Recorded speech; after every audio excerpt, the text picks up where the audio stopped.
Quan morí la reina Atalia, Joàs esdevengué rei de Judà. Tan sol tenia 7 anys, per això fou assistit pel sacerdot Jojadà a les tasques de govern. Jojadà havia fet un pacte entre el Senyor, el rei i el poble, en el qual el poble i el rei es comprometien a observar els manaments de Déu. Tots els temps que Jojadà va guiar el monarca, això fou així. Fins i tot, Joàs va recollir una quantitat immensa de dobbers per reformar el temple de Jerusalem. Però què va succeir?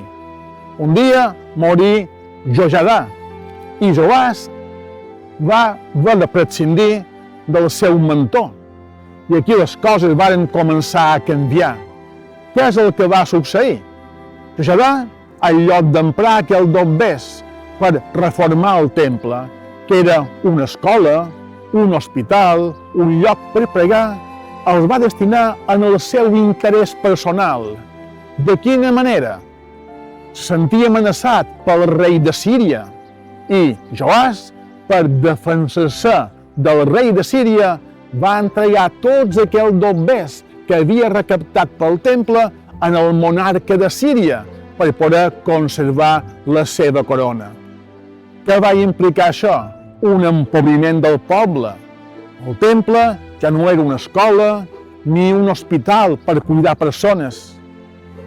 Hi va haver al poble una revolta i en aquesta revolta fou assassinat el rei Joàs, que va morir un dia sortint del temple i anant en el palau.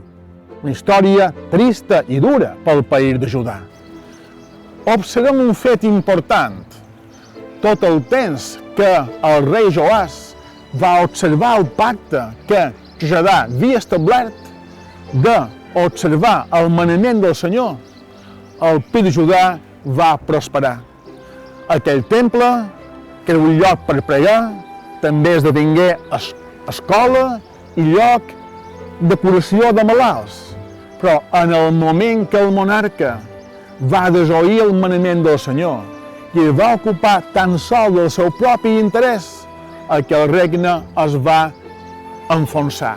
Per què?